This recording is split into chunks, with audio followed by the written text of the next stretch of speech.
이 세상에는 인류의 여러 문제들을 다루어 주는 여러 가지 대안들이 있습니다. 의학과 의술, 다양한 종교들, 사회과학 및 심리학, 또 다양한 교육 방법론 등등이 있습니다. 이런 것들이 우리 인간의 여러 가지 일어나는 문제들을 다루어주는, 해답을 주는 대안들이죠. 그러나 이런 것들은 깊이 생각해 보면 타락한 인간들의 상황이나 나쁜 증상들을 조금이나마 개선시키고자 고안된 것들이므로 우리들의 삶이나 생활 가운데 나타나는 문제들과 고통을 조금은 완화시켜주고 감소시켜주고 삶의 즐거움을 조금 더 누리도록 해줄 수는 있습니다. 그런데 이런 것들은 우리 인간을, 사람을 근본적으로 행복하게 해줄 수 있는 해결 방법이 되지 못하고 주된 목적도 되지 못하는 것입니다. 영국의 목사님이셨던 마르틴 로이드 존스 목사님의 책, 설교와 설교자라는 책이 있는데, 저는 이 책을 신학교 다닐 때 감명 깊게 읽은 책 중에 하나입니다. 그 책에 보면 세상 가운데 있는 의학과 의술, 다양한 종교들, 사회과학 및 심리학, 다양한 교육 방법론들은 교회를 다니는 성도들에게 단지 문제의 증상을 완화시켜서 일시적으로 진정시키는 데 지나지 않는다고 통렬하게 지적한 바가 있습니다. 물론 문제의 증상을 완화시켜주고 고통을 일시적으로 지연시켜주는 것 자체가 나쁜 일은 아닐 것입니다. 그러나 인간의 근본적인 필요, 사람의 근원적인 치료, 영원한 진리를 알고 이해하도록 만드는 성경의 관점에서 볼 때는 증상 완화 사상은 오히려 나쁜 영향과 나쁜 결과를 가져올 수 있다는 점에서 너무나 위험한 일이 아닐 수가 없습니다. 오늘날 한국 교회조차도 이런 사고와 사상들이 침투해 있습니다. 세속적인 성공을 위해서 이방 종교에서 판매하는 부적과 같은 프로그램, 마약과 마취제 같은 사상으로 성도들에게 달콤하게 느끼도록 하여서 일시적인 삶의 고통을 완화시켜주고 또 그 고통을 잊도록 유도하는 것이 목회 성공의 방법으로 생각하고 있는 것이 많이 퍼져 있습니다. 더 이상 순수한 말씀 선포와 가르침만으로는 성공하기 어렵고 부흥하기 어렵다고 주장들을 합니다. 이런 사상적인 물들미 얼마나 위험한 일인지 여러분 보세요. 예를 들면 병원의 환자와 의사를 예를 들면 침대에 누워서 견딜 수 없는 통증으로 몸부림을 치고 통증을 호소하는 환자가 있습니다. 그런데 의사 선생님이 아주 친절하고 동정적이어서 그렇게 부러졌고 통증으로 몸부림치는 환자 곁으로 다가옵니다. 그래서 이 의사 선생님은 사람이 고통을 겪거나 괴로운 모습을 보고 싶지 않은 의사입니다. 그래서 고통을 덜어주기 위해 조치를 취해야겠다고 생각합니다. 그래서 진통제 주사를 놔주고 금방 통증을 사라지게 하는 약을 처방해서 먹였습니다. 아니나 다를까 통증으로 몸부림치던 환자가 금방 통증이 사라지고 아픈 곳이 없어지고 문제가 해결된 듯 평안해졌습니다. 그렇게 조치를 취해준 의사가 오히려 친절하고 선한 의사라고 병이 나게 됩니다. 왜냐하면 환자의 통증이 없어지고 몸과 마음이 편해졌기 때문입니다. 그러나 여러분, 그렇게 처방을 하고 환자의 문제를 다루었다면 그것은 의사로서의 범죄 행위입니다. 정상의 원인을 찾지도 않고 근본적인 병의 원인을 찾지도 않은 채 정상만 제거하는 것은 오히려 환자에게 결국 큰 해를 입히고 나쁜 결과를 초래하기 때문입니다. 오늘날 교회가 직면하고 있는 문제가 바로 이와 똑같은 오류에 빠져 있습니다. 교회에서 아무런 인생 문제 해결을 기대를 잘 하지를 않아요. 오늘 현대교회의 문제점을 지적한 로이드 존스 목사님은 이런 목회 사상이나 방법들을 자선책이라고 지적하고 있습니다. 그런데 영국교회를 비롯해서 영국교회는 이미 이런 것들이 앞서가서 지금 거의 몰락한 상태에 이르러 있고요. 자선책이 최고의 방법이다라고 생각했던 영국교회, 유럽교회가 줄줄이 문을 닫고 있는 상황입니다. 그래서 우선책을 잃어버리고 자선책만 남아있다고 그렇게 목사와 설교와 설교자라는 책에 이렇게 지적을 해놓고 있습니다. 이외에 이제 설교자인 신학생들이 이것을 꼭 읽어야 될 필독서거든요. 그래서 깊이 읽고 요약해내고 서평을 하죠. 그래서 그 부분에 이런 부분들을 지적하고 있는 거예요. 그래서 목사는 자선책을 선택해서는 안 된다. 우선책이 뭐냐? 정상 완화의 말씀을 전하면 안 된다는 것을 경고해 주는 그런 내용이 있었습니다. 일본의 유명한 기독교인이었던 우치무라 간조, 우리나라 이름으로 내촌 감삼이죠. 이 선생은 우리와는 조금 신학적 견해가 다르지만 신앙은 대단히 좋은 사람이었어요. 어떤 대학생이 와서 선생님, 왜 믿기 어려운 기적을 자꾸 믿으라고 하십니까? 성경 공부할 때 기적 같은 이야기를 빼놓고 읽으면 안 될까요?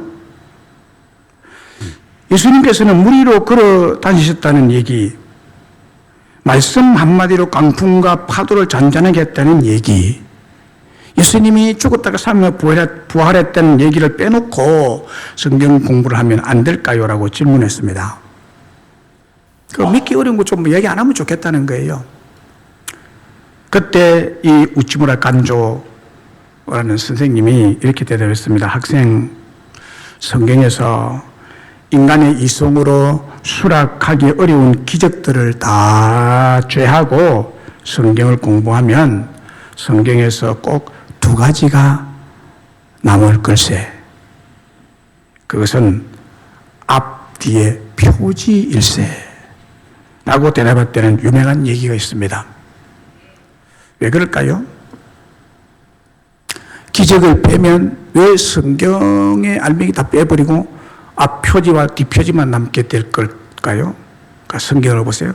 창세기 1장 1절에 태초에 하나님이 천지를 창조하시니라 말씀으로 성경이 열립니다. 태초에 하나님이 천지를 창조하시니라. 그리고 오늘 본문에 보면 똑같은 방식의 말씀이 기록되어 있어요. 태초에 말씀이 계시니라. 이 말씀이 하나님과 함께 계셨으니 이 말씀은 곧 하나님이시니라. 만물이 그로 말미암아 지은 바 되었으니 지은 것이 하나도 그가 없이는 된 것이 없느니라고 했습니다. 여기에 보면 하나님은 말씀이시고 말씀이 하나님이시라고 선포하시면서 그 하나님은 무에서 유를 창조하시는 기적의 하나님, 지금도 살아계신 능력의 말씀으로 선포하시는 하나님이십니다.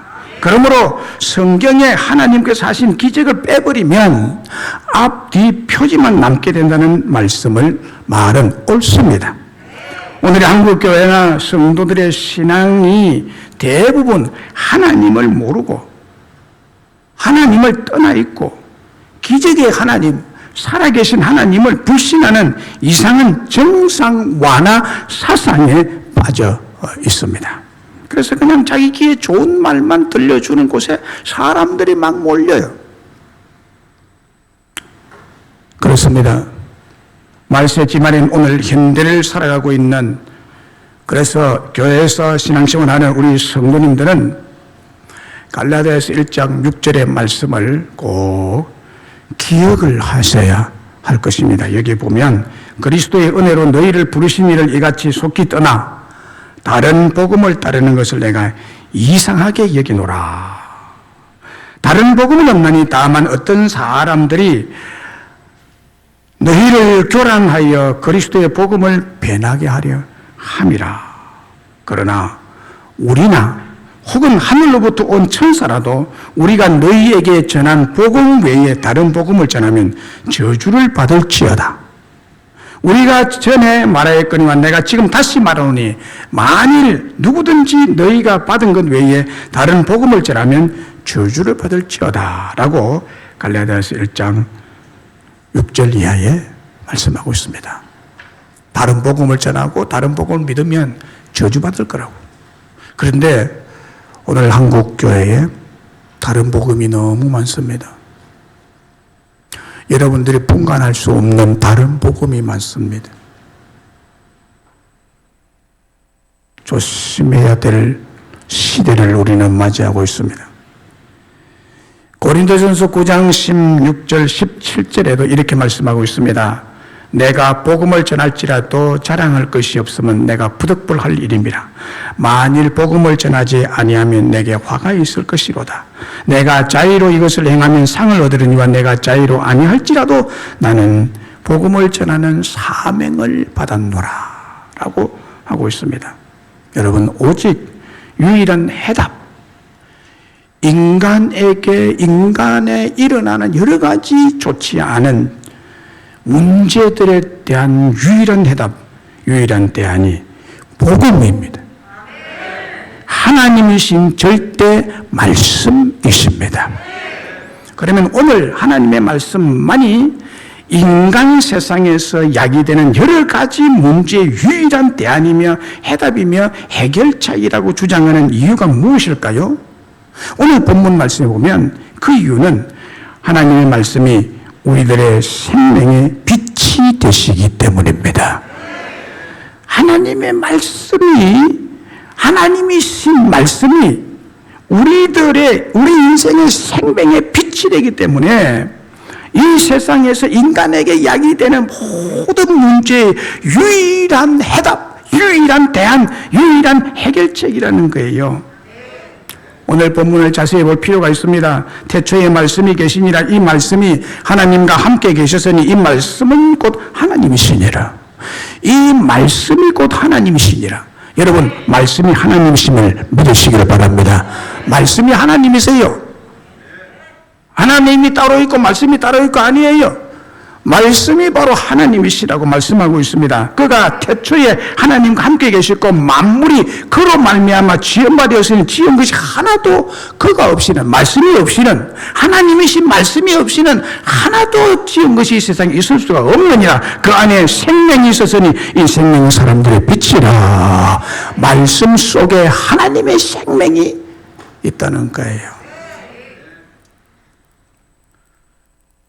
여러 가지 문제들의 유일한 대안이며 해답이며 해결책이 되는 이유는 말씀이 곧 하나님이시고 전능자시고 그 말씀이 인생의 생명의 빛이 되기 때문입니다.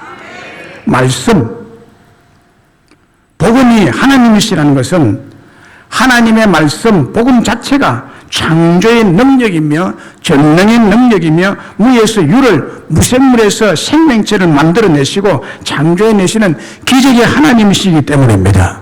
생명의 빛이란 우리 인생에서 앞길을 인도하시고 또 뿐만 아니라 보호하시고 생명을 공급하는 능력의 말씀이 되신다는 뜻이죠.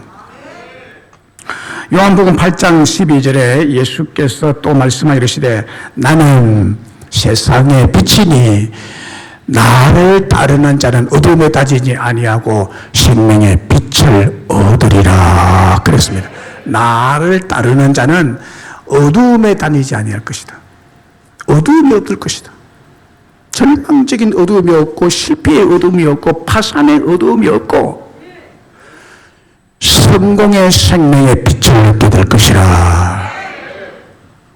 마태복음 4장 4절에 우리가 잘 아는 말씀이죠. 예수께서 대답하여 이르시되 기록되었으되 사람이 떡으로만 살 것이 아니요 사람이 밥 먹고 뭐 영양가 많은 것을 소고기에 구워 먹고 그래서 사는 것이 아니요 하나님의 입으로부터 나오는 모든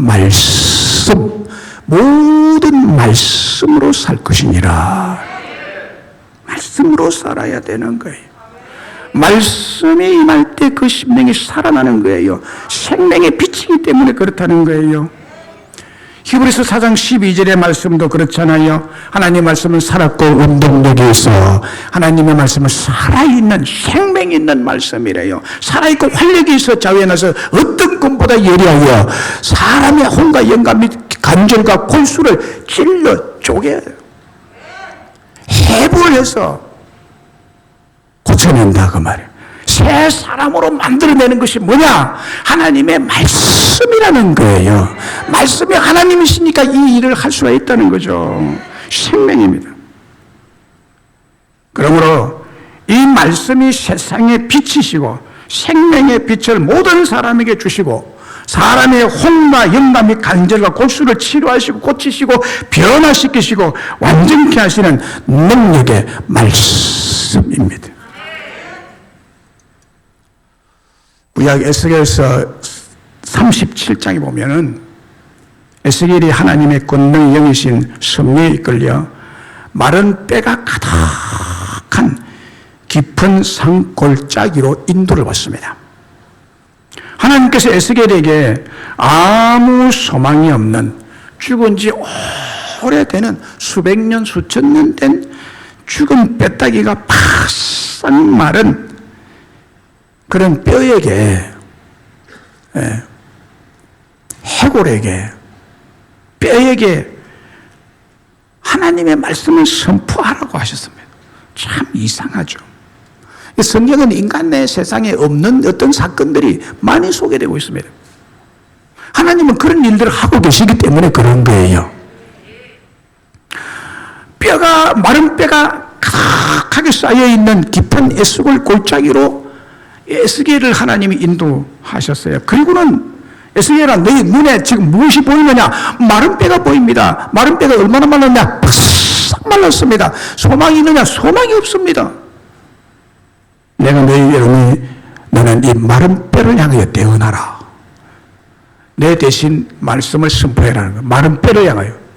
지금 저는 살아있는 여러분들에게 말씀을 선포합니다만은 에스겔은요 죽은 지 오래되고 뼈가 말라가지고요 비를 맞고 눈을 맞고 뭐 이래가지고 햇빛을 쬐가지고 바짝바짝 갈라져가지고 그냥 부스리가 돼가지고 있고 뭐 어떤 거는 이 있고 저 있고 뭐 들려져 있는 이 뼈들 하얗게 박힌 뼈들을 향하여 대언하라는 거예요. 이렇게 말합니다. 너희 마른 뼈들아 랄랄랄랄 골짜기니까 한번 안 울리겠어요. 뼈를 듣도록 하니까 뼈가 듣겠어요. 귀가 있으면 우리가 이렇게 살짝 말해도 다 듣지만은 마른 뼈가 듣도록 하려면 사람의 심리라는 거 저거 들어야 듣겠다고 생각이 간절하냐 더 크게 소리를 지르겠어요. 너희 마른 뼈들아 여호와의 말씀만 말말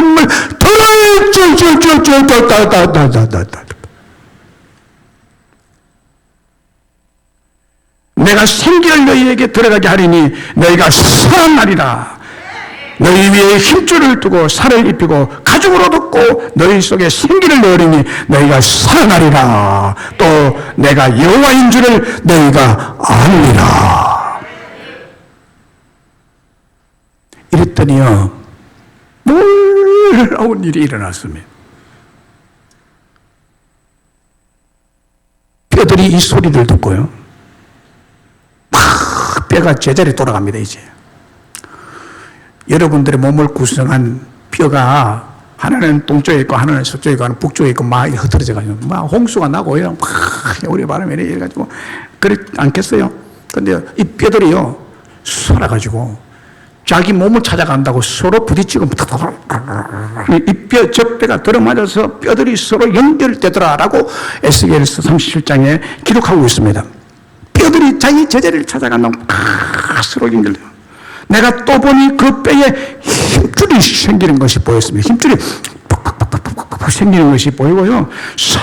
금방 살이 오르고 그 위에 가죽이 덮이나 그 속에는 생기는 없더라. 또 내게 이르시되 인자야 너는 생기를 향하여 태어나라. 생기에게 대하여 이르기를 주 여호와께서 이같이 말씀하시기를 생기야 사방에서 불어와서 이 죽음을 당한 자에게 불어서 살아나게 하라. 이에 내가 그 명령대로 대응하였더니 생기가 그들에게 들어가며 그들이 곧 살아나서 일어서는데 큰 여호와의 군대가 되더라 라고 했습니다. 놀라운 일들이 일어났습니다. 영화 장면 같죠?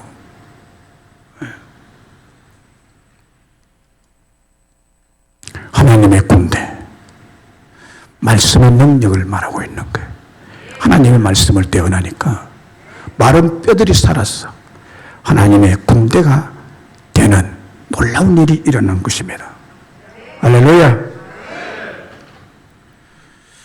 이 말은 마른 뼈와 같은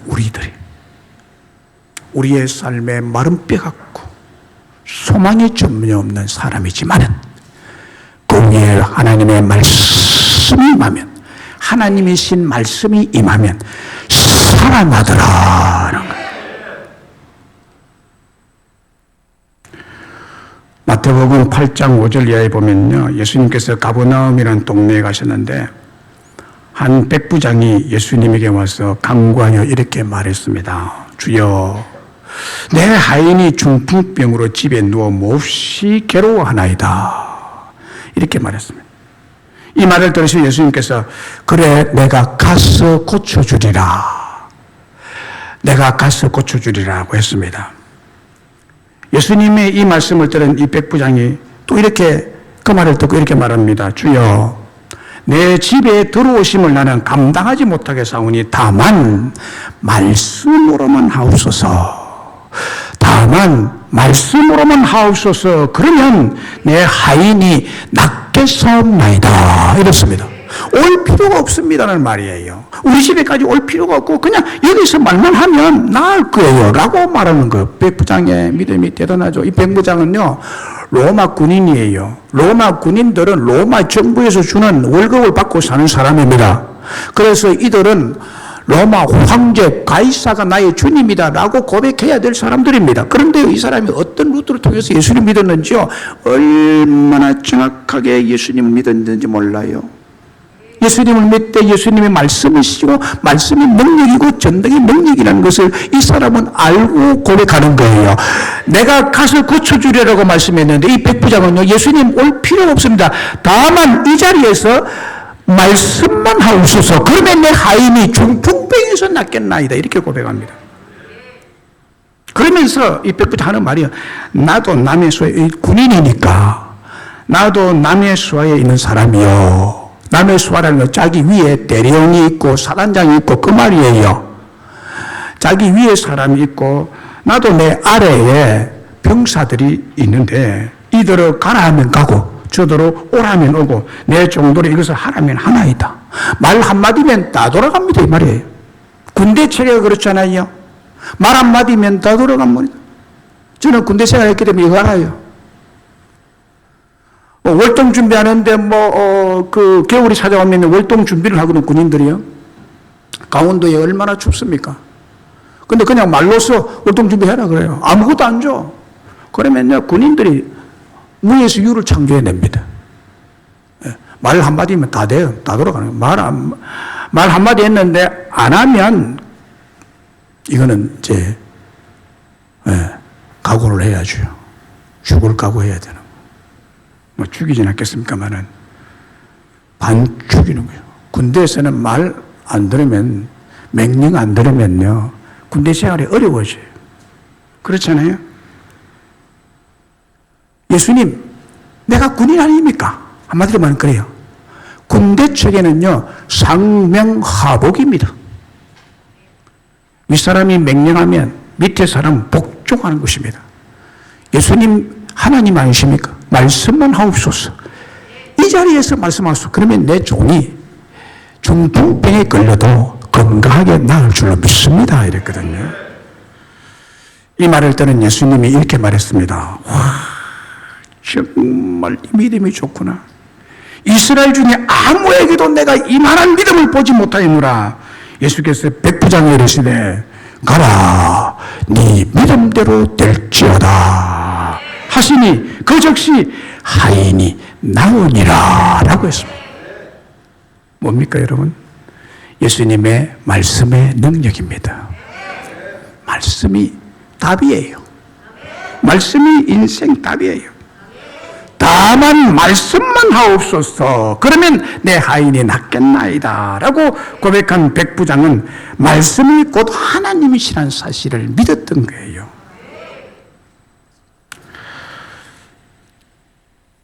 기독교 말씀의 종교입니다. 우리가 믿는 이 하나님은 말씀하시는 하나님이세요. 말씀으로 역사하시는 분이십니다. 말씀의 능력을 우리는 믿는 자들입니다. 종교개혁자 마틴 루터는 신학 박사 학위를 받고 신학대학에서 신부가 될 사람들을 가르쳤던 사람입니다. 신학생들을 가르치기 위해서 그는 성경 말씀을 늘 연구를 하는 가운데 그가 로마서를 강의하게 됐습니다. 로마서 1장 17절에 도달했습니다.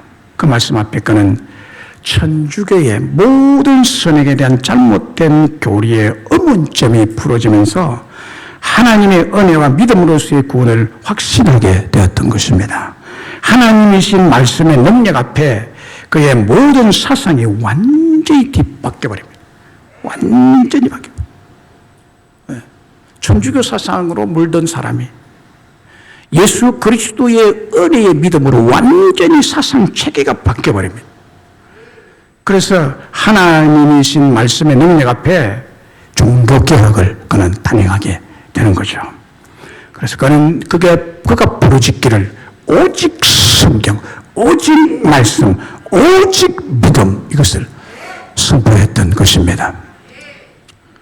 장로교 신학의 근간을 집대성한 성 어거스틴, 그가 청년 시절에 만이교에 깊이 빠져서 방탕한 삶을 살았습니다. 이 만이교라는 것은요, 이게 그 방탕을 조장하는, 남녀의 순결을 이렇게 완전히 깡그리 무너뜨리는 이런 종교예요. 거기에 빠졌어요, 어거스틴이.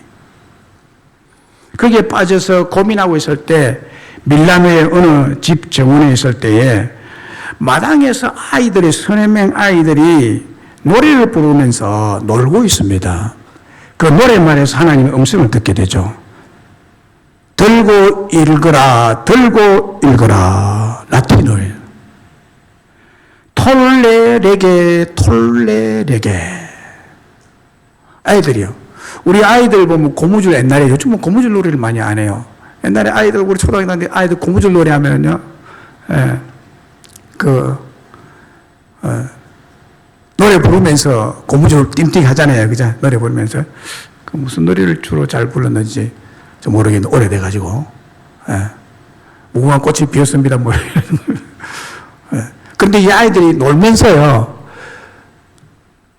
들고 읽으라, 들고 읽으라라는 이런 말을 하면서 놀고 있는데, 어거스틴이 이 말을 듣게 되는 거예요.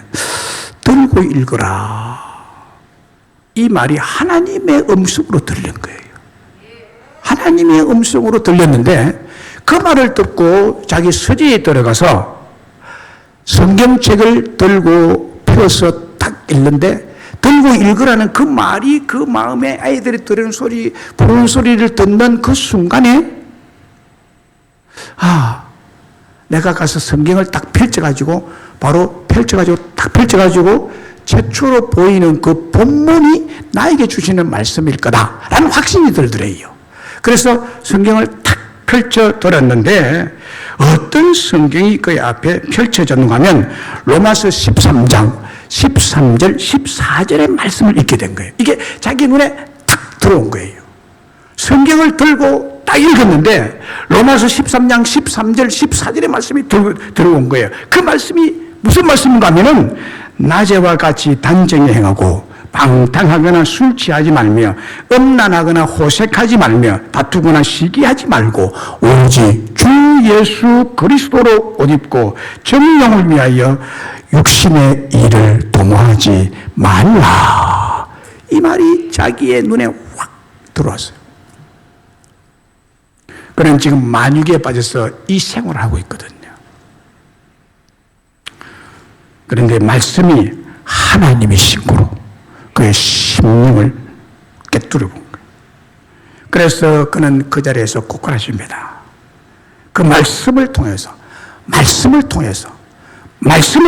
하나님 만나고 완전히 열심하고 거듭나게 되고 위대한 신학, 기독교 신학을 최초로 집대성한 사람이 되게 된 것입니다. 하나님이 주신 말씀의 능력이 이들의 사상, 이들의 삶을 송두리째 바꾸어 놓은 것입니다.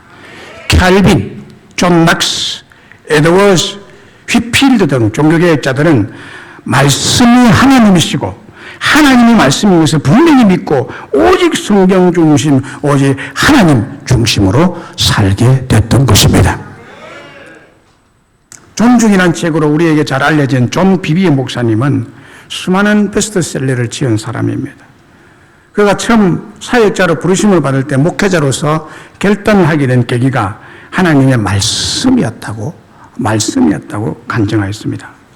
6,7천 명이 모인 대형 집회에서 강사 목사님께서 설교 말씀이 끝난 후에 맨 마지막에 이런 말을 했다고 합니다. 오늘 저 아래층 제일 뒤쪽에 앉아있는 젊은이가 하나님의 부르심에 순종할까 말까 매일같이 그 생각이 왔다 갔다 하고 있는데 빨리 결단하십시오. 이렇게 말했다. 그는 존 비비의 목사님은 그날 그때 맨 끝자리에 앉아있을 때 그리고 그 말씀을 자기에게 주신 하나님 말씀을 믿고 결단했다고 합니다. 그 시간에 결단, 하나님의 말씀을 듣고 하나님의 부르심에 이제는 순종하기로 결단을 했습니다. 그 이후에 존 비비의 목사님은 놀라운 하나님 말씀 사역자로 크게 쓰임을 받게 되었죠. 하나님의 말씀의 역사하심입니다. 그리고 하나님 말씀은 우리에게 축복이 되십니다. 하나님 말씀 우리의 축복이 되셔요. 오늘 본문 1절에 태초에 말씀이 계시니라. 이 말씀이 하나님과 함께 계셔서 뭐로? 이 말씀은 하나님이시니라. 이 말씀이 곧 하나님이시니라고 했습니다. 우리 하나님은 우리에게 복을 주시는 하나님이시죠. 복을 주시는 하나님이에요. 가장 근본적인 복은 구원의 하나님, 구원의 복, 죄에서 구원받고 죄 면제받은 복, 은혜로 구원받은 복, 천국을 유업으로 받은 복, 이 땅에 살면서 하나님이 물질적인 것, 건강의 복, 모든 일이 잘 되는 복을 주시는 복, 많은 복을 주시는 하나님이세요. 그렇다면 이 말씀이 하나님이시라면 말씀 또한 복을 주시는 말씀에 틀림없는 거죠. 창세기 1장 22절과 28절에 보면 하나님이 그들에게 복을 주시며 이르시되 생육하고 번성하여 여러 바닷물에 충만하라. 새들도 땅에 번성하라 라고 했습니다.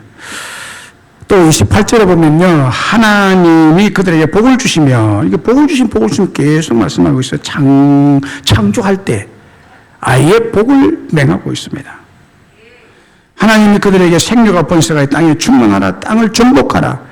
바다의 물고기와 하늘의 새와 땅에 움직이는 모든 생물을 다스리라. 사람에게 한 말이에요. 사람에게 복을 주시며. 그래서 우리 사람들은요, 하나님 주신 복이 있어요. 하나님 주신 복이 있습니다. 하나님은 우리에게 복 주시는 하나님이세요. 망하게 하는 하나님이 아니에요. 실패케 하는 하나님이 아니에요.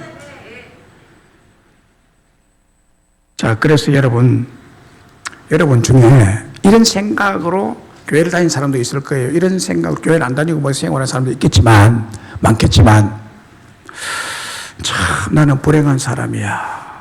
나는 불행한 사람이야. 나는 참 찌질이도 복이 없는 가정에서 태어나서 오늘까지 참 박복한 사람이네. 라는 생각을 가진 사람 아마 있을 겁니다. 그러나 여러분 하나님 믿는다면 여러분의 운명은 바뀝니다.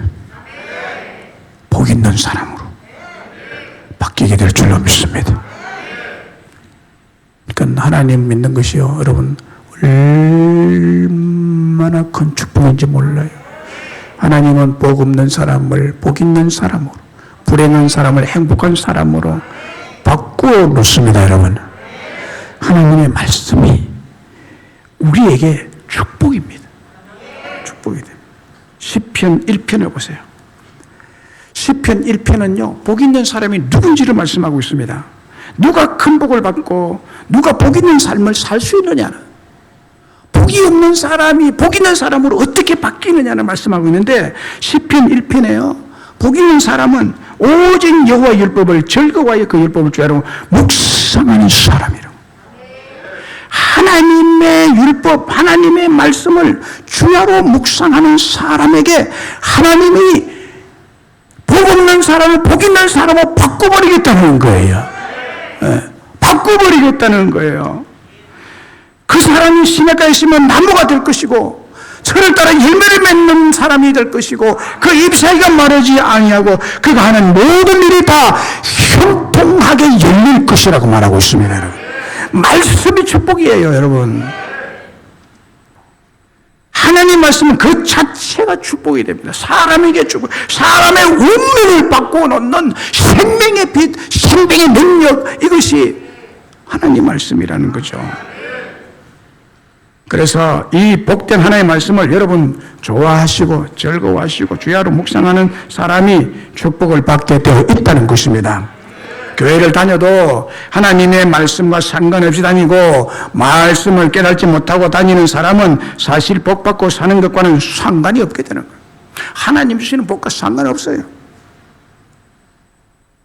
하나님을 즐거워하지 않고 좋아하지 않는 사람을 악인이라고 표현하고 있습니다. 시편 1편에서는. 이건 악인이야. 하나님의 말씀 멀리하는 악인은 오직 바람에 나는 개와 같고 하나님의 심판을 견디지 못하고 축복받는 의인들의 모임에 들지 못하고 망하게 될 것이라고 합니다. 악인은 망하리로다. 시편 1편의 핵심은 하나님의 말씀 자체가 인생에게 축복의 말씀이 된다는 거예요. 다시 말하면 이 복된 말씀을 내 마음에 생각하면 실패의 인생, 복이 없는 박복한 사람, 복이 충만하고 불승한 사람으로 완전히 바뀐다. 이것이요, 성경에서 증거하고 기독교 역사가 증거하는 바입니다. 여러분, 창세기 26장에도요 이삭이 하나님의 말씀에 따라서 블레셋 지역 그랄에 사는데요, 흉년이 그 땅에 가득하게 들었는데 그 흉년의 때에 이삭은 100배의 축복을 받는다고 말하고 있어요. 100배의 축복, 하나님 말씀을 들었더니 100배를 받고 그 사람 이삭이 장대하고 왕성해서 마침내 거부가 되었다고 말합니다. 마침내 거부가 돼요. 창세기 26장 12절 13절에 이렇게 기록하고 있는 거예요. 그 해에 100배를 얻었고 여호와께서 복을 주심으로, 여러분 하나님이 여러분에 복 주셔야 됩니다. 그런데 하나님 복 주시는 하나님이래요. 하나님의 말씀이 복이 되는 말씀이래요. 그러니까 하나님을 진짜 믿는 사람은 복 안 받고는 안 됩니다. 복 받게 되어 있는 거예요. 빌리그람 목사님께서 3년 전 오늘 2월 21일, 오늘 2월 21일이거든요. 2018년 2월 21일에 별세했습니다. 빌리그람 목사님. 그가 한국을 수차례 방문했어요. 집회하기 위해서. 우리 한국의 기독교는, 한국교회는요, 빌리그람 목사님이 영향을 받은 바가 아주 큽니다.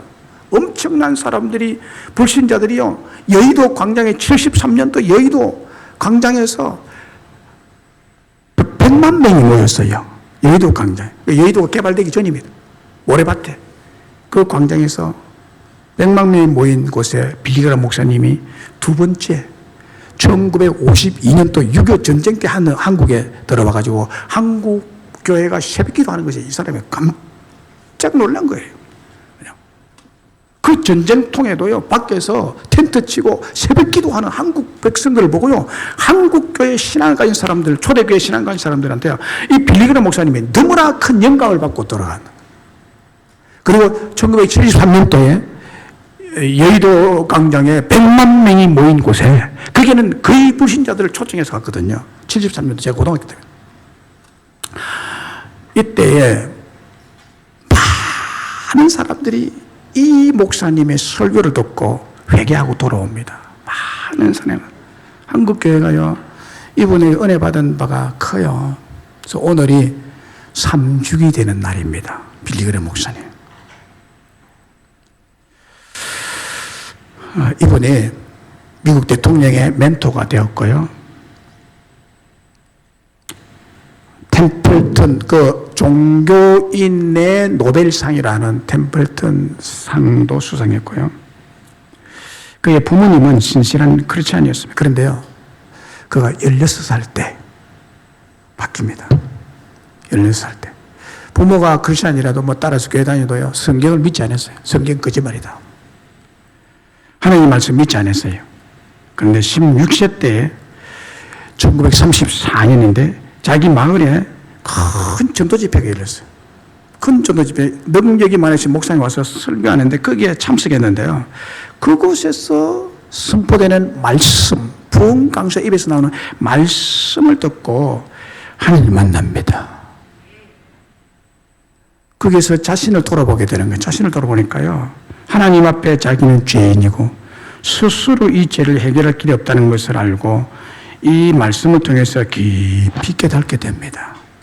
그리고 그 자리에서 말씀이신 하나님의 아들 예수 그리스도를 영접하고 그분 앞에 모든 죄짐을 내려놓고 그의 전 생애를 하나님께 바치게 됩니다.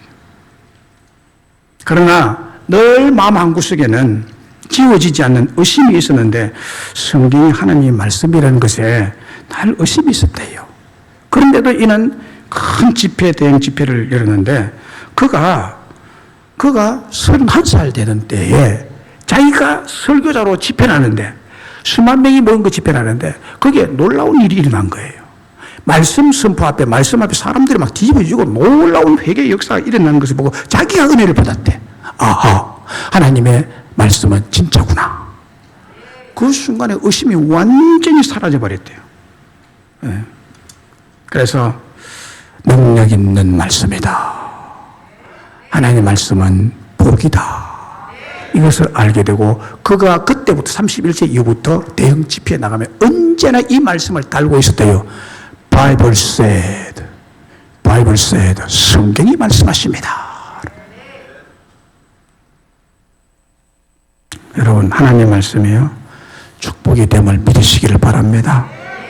끝으로 말씀이 하나님이시고 말씀이 하나님과 함께 계시는 진리를 알았다면 말씀에 대한 우리의 자세는요, 말씀을 즐거워하시고 이 말씀을 주야로 묵상하시고 말씀에 순종하는 자가 되어야 됩니다.